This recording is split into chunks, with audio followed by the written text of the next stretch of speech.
Hola!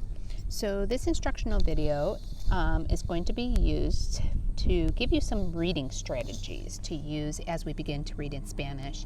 And you will probably notice that many of the strategies I use are ones that you also use in English. Maybe even more basic than what you use in English because we are at the very beginning of reading in Spanish. So let's talk about this. Unidad 1, leer, Unit 1, reading. So the first skill that you're hopefully aware of already is using our pictures as a pre-reading skill. And I would highly encourage that if there is pictures or something visual that you can look at, what kind of assumptions can you make? So looking at this picture, I can see that we have two guys. I know the pictures are weird. They came from a textbook. I don't know what to tell you. They have their arms around each other, so they must kind of know each other because usually people don't get that close to one another if they don't know each other. They appear to be happy. And they appear to be two guys, is what I'm thinking. And then I see some birds, so they're outside. I don't know if that's significant or not, but I do notice it. Do you notice anything else at all? Maybe you do. It's all good information to know as we look at our text. So let's see what they have to say to one another. We can see that it is a dialogue. So one of them is Tomas and one of them is Alberto. And I think it's safe to say that those are male names. O's usually indicate a man's name. Tomas kind of looks like Thomas. We have two guys talking to one another. And what are they saying to each other? Tomas says, ¿Qué tal, Alberto? And Alberto replies, regular. ¿Y tú? Tomas says, bien. ¿Qué hay de nuevo? He says, nada. So technically, this is all vocabulary that you should know. It is in the Google Slides. It was more optional, but here's the deal. The more vocabulary you know, the more successful you're going to be able to be, okay? Because we can't choose the vocabulary that's used in a listening and a reading activity. They just use it. And if I know it, then I can interpret things a lot easier. So maybe you totally know what this says because you've learned that vocabulary. And if you haven't learned that vocabulary, then you may be struggling a little bit to figure out what are they saying to one another. And so if you're in that boat, what do we know? Well, Alberto says, ¿Y tú? I know that, and the reply is bien. So that kind of helps me sort of figure out what this question would be. Regular, I'm not sure if you recall me saying that regular is the same as más o menos. So therefore, what question do we ask usually when the answers are like más o menos and bien? It is the question, ¿Cómo estás? Right? So, ¿Cómo estás? Is the same as ¿Qué tal? So he's asking them, hey, how's it going? And Alberto says, oh, regular, más o menos, ¿y tú? Bien. Now, he asks, ¿Qué hay de nuevo? That's another question. Might not be sure what that means. Maybe you know nada. Maybe you've heard that before. I don't know. It kind of seems like something people know even when they don't know Spanish. It means nothing. So what kind of question is asked in kind of like a greeting situation where answer is nothing? Something like, what's up, right? So you can kind of get an idea if you don't know vocabulary in this case, because I know a couple of the things. But obviously, the more I know, the more clear it is what this is trying to tell me. So the strategy here, though, was the focus of a picture to help me.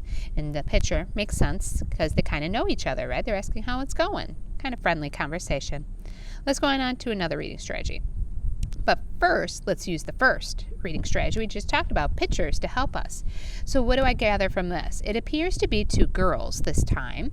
They seem to be walking away from each other, in my opinion, and they're waving. So maybe they're like leaving each other and saying some sort of goodbye. Again, they appear to be outside. And so, they have books. Are they students or something like that maybe? Alrighty. Let's see what the text has to tell me about it. This time we're going to be using inferences to figure out what things mean. So based on what I know, what can I kind of make an educated guess about? So let's take a look at this dialogue. So there are two girls, Berta and Teresa, because A's indicate that these are girl names. And Berta says, hasta luego, Tere. And Teresa says, ciao, Berta. Nos vemos mañana. So what do I know? I've learned that this is a goodbye phrase. And then she says, Tere. Terry, what is that? It's capitalized, and I can use my grammar to help me because capitalized things are proper names. And her name is Teresa.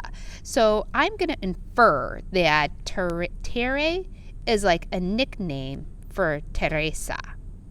Because I know we do that in English. We cut down like William to Will, so maybe Terry is Teresa. So I'm going to use that inference to kind of think that may be what it is. And then they say, Ciao, Berta. And then this nos vemos mañana, not vocabulary that was in the slides, nothing I've ever learned before. I do know the word mañana, though, because I learned that with hasta mañana. And hasta mañana means see you tomorrow. So what do I gather? They're saying goodbye to each other. And I do believe that they are going to be seeing each other tomorrow because of that word mañana in there. So not quite sure what nos vemos means, but probably something close to hasta mañana, because it seems to be like they're going to be seeing each other mañana, tomorrow. And it does go along with the picture. They're walking away from each other, so they're saying goodbye. So see how I didn't know everything, but I was able to infer certain things, and I was able to give you a logical reason why that might be the way it is. All right, let's do one more. So from the picture, what can I gather? We got a girl, we got a guy. They're facing each other, so it's more like probably like a greeting situation. He has his hand on his chest there, and she's kind of like reaching out. So he's, I don't know, putting his hand on his chest kind of tells me, oh, maybe he's being like sincere about something or talking about his feelings or something like that. They do appear to be outside, again, bird. Maybe somebody's coming into the conversation. We'll have to see if a third person joins them. Ooh, maybe students again, because they do have books. Okay, let's take a look at the text. Now, the strategy we're going to be using here is cognates, okay? Cognates are probably a strategy that you don't use in English because they're kind of very specific to second languages. A cognate is a word in two languages that look the same, sound similar, and mean the same thing, okay? And so that is going to be significant. Does it mean what you think it means?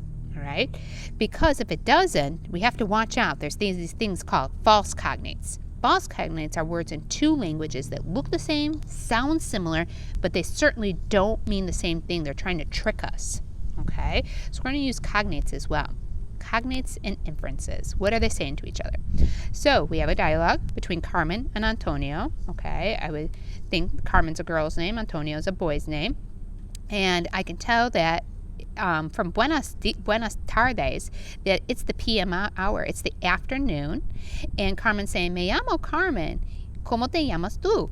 So they have not known each other because she just introduced herself with her name. And if he knew her already, she wouldn't have to tell her name. And she would not be asking the name.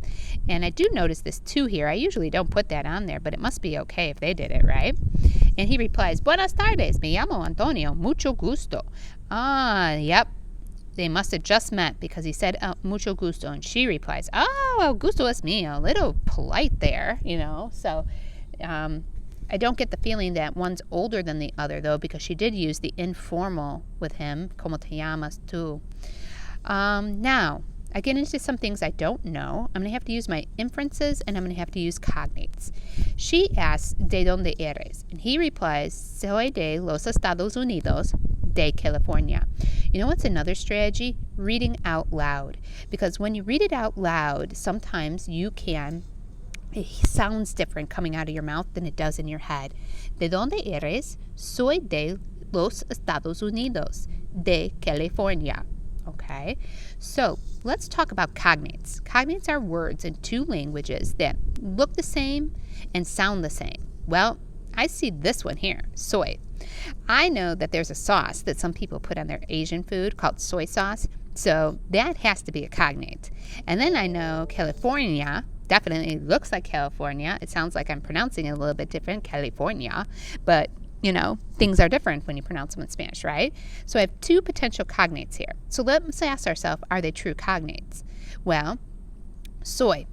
Why would they be talking about an Asian sauce in the middle of this greeting? Does the picture support that? No. Does it look like they're talking about food otherwise? No. So I'm going to say that soy does not mean soy sauce, so that's not going to help me. California. I'm pretty sure this means California. It is capitalized. There's no reason to think that it doesn't mean California. So let's go with the fact that this is a state, right? California is a state. Now we can start figuring out some other things.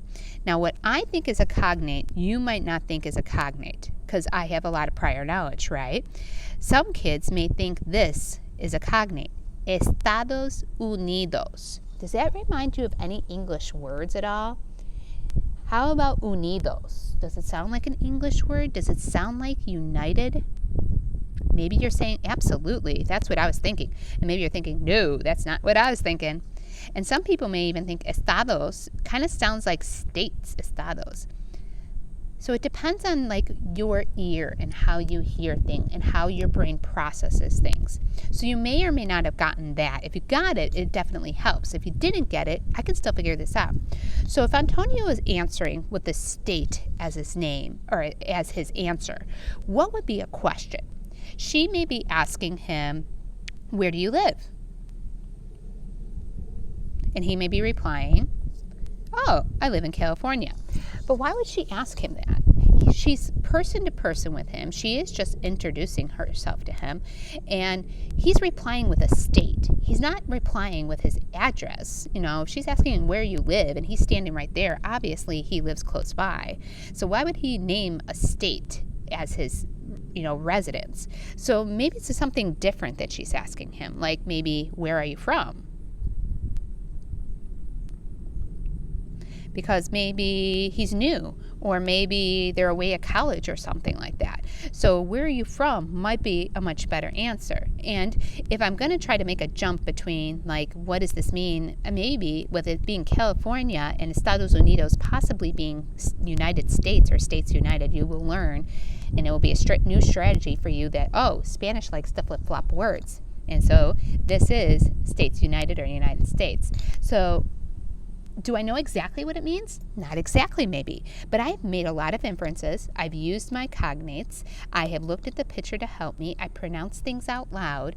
And so I can give text support to tell you what I think it means. And I can support it by things that I've come to conclusions about and things that I'm reading. So if you can support your opinion about something using facts that you believe to be true, then how can I possibly argue that it's wrong, right? So our 3 strategies that we want to remember as we go into some practice. We want to use pictures, first of all. Then we want to use the combination of using cognates and inferences. They kind of go very, very hand in hand because cognates will help you fill in the gaps on words that you might not know. Inferences, focusing on what you do know. You're never probably going to know word for word exactly everything that is said and everything that you hear. So it's like a connect the dots. What do you know, and how can you connect the dots to make a picture that seems very reasonable based on evidence? All right, now we're going to do some practice based on this. Gracias. Adios.